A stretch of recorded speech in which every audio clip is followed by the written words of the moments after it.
নমস্কার বন্ধুরা, আমি ভাস্করানন্দ। আজকে আমাদের আলোচ্যের বিষয় হচ্ছে মাঙ্গলিক দোষ এবং ভগবান কথার অর্থ কী। ভগবান বলতে আমরা কোন বস্তুগুলিকে বোঝাচ্ছি, ভগবান কথার অর্থ কী সেটা সম্বন্ধে আলোচনা করি। মাঙ্গলিক দোষ কাকে বলে? যখন কোনো জাতক বা জাতিকার জন্মছকে 1, 4, 7, 8, 12 ভাবে যদি মঙ্গল বসে থাকে তখন তাকে বলা হচ্ছে মাঙ্গলিক দোষ। এই দোষ যদি কোনো জাতকের জন্মছকে থাকে তাহলে তার স্ত্রীর মৃত্যু হয়, আর যদি কোনো জাতিকার জন্মছকে যদি মাঙ্গলিক দোষ হয় তখন স্বামীর মৃত্যু হয়। এই রকম যোগ থাকলে বিবাহের সময় মাঙ্গলিক দোষযুক্ত পাত্রের সঙ্গে মাঙ্গলিক দোষযুক্ত পাত্রের বিবাহ দিতে হয়, বা মাঙ্গলিকযুক্ত পাত্রের সঙ্গে মাঙ্গলিকযুক্ত পাত্রের সঙ্গে বিবাহ দিতে হয়। এছাড়া জাতিকার সঙ্গে নারায়ণের সঙ্গে বিয়ে দিতে হবে বা শিবের সঙ্গে বিয়ে দিয়ে তারপর বিবাহ অনুষ্ঠান করতে হবে। আর যদি জাতকের জন্ম ছকে যদি মাঙ্গলিক থাকে তাহলে তাকে কলা গাছের সঙ্গে বিয়ে দিয়ে তবে বিবাহ কাজ সম্পন্ন করতে হবে, নচেৎ বিবাহ জীবন সুখের হয় না। নেক্সট হচ্ছে আমরা আলোচনা করব এই যে আমরা ভগবান বলি, ভগবান কথার অর্থ কী।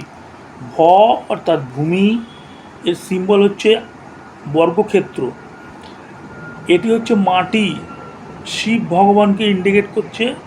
আমরা যে এবং প্রসাদ, এই যে আমরা ঠাকুর পুজো হয়ে গেলে প্রসাদ খাই, এই প্রসাদ ইন্ডিকেট করছে এই শিব ঠাকুর। এটিকে আর্থ এলিমেন্ট পৃথিবী, আর্থ এলিমেন্ট, এবং অনামিকা অঙ্গুলিকে নির্দেশ করছে, এবং এটি হচ্ছে মূলাধার চক্র। আর্থ এলিমেন্ট, পৃথিবী বোঝাচ্ছে। ভ অর্থাৎ ভূমি বা মাটি, এর সিম্বল হচ্ছে বর্গক্ষেত্র, এর দেবতা হচ্ছে শিবকে ইন্ডিকেট করছে।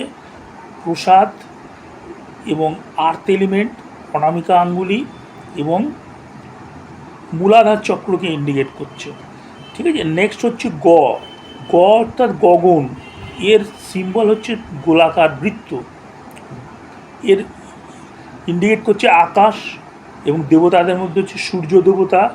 এবং ফুল, এই যে পুজোর সময় আমরা ফুল দিচ্ছি ঠাকুরকে, ফুল অর্পণ করছি, এইটা হচ্ছে গগন, আকাশকে নির্দেশ করছে বা সূর্য দেবতাকে নির্দেশ করছে।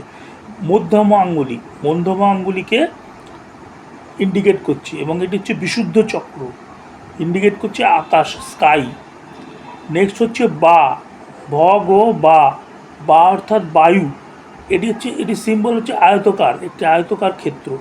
দেবতা হচ্ছে বিষ্ণু, এবং আমরা যে পুজো দিই, পুজোর সময় যে ধূপটা জ্বালাই আমরা, এই ধূপটাকে ইন্ডিকেট করছে, এবং তর্জনী অঙ্গুলিকে ইন্ডিকেট করছে, তর্জনী আঙ্গুলি। এবং অনাহুত চক্র, ফায়ার এলিমেন্ট, এই ফায়ার না, এয়ার, বায়ু। নেক্সট হচ্ছে অর্থাৎ আগুন, এর সিম্বল হচ্ছে ত্রিভুজ, দেবী দুর্গাকে নির্দেশ করছে, দেবী দুর্গা। এবং প্রদীপ, এই যে পুজোর সময় আমরা প্রদীপটা জ্বালাই, এই প্রদীপটা হচ্ছে দেবী দুর্গাকে নির্দেশ করছে। এটা হচ্ছে বৃদ্ধ অঙ্গুলি হচ্ছে আগুন, এবং মণিপুর চক্রকে নির্দেশ করছে, এবং এটিকে হলো ফায়ার এলিমেন্ট। নেক্সট হচ্ছে ভ গ বা ন অর্থাৎ নীর মানে জল, এটি সিম্বল হচ্ছে অর্ধচন্দ্র। ঠাকুর দেবতাকে আছে গণেশ, এবং এই যে আমরা পুজোর সময় তিলক কাটছি, তিলক হচ্ছে গণেশ ঠাকুরের নির্দেশ অনুযায়ী নির্দেশ করছে। অঙ্গুলি হচ্ছে কনিষ্ঠা অঙ্গুলি হচ্ছে নীর বা জল তত্ত্ব।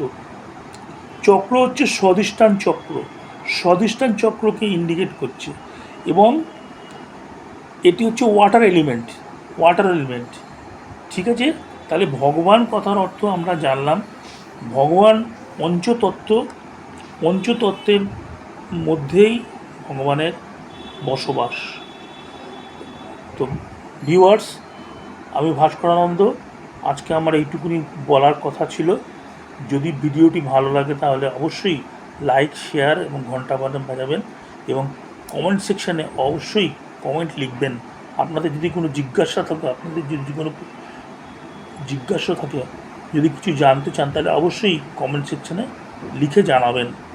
নমস্কার, ভগবান আপনাদের মঙ্গল করুক। ওম শান্তি, ওম শান্তি, ওম শান্তি, ওম শান্তি, ওম শান্তি, ওম শান্তি।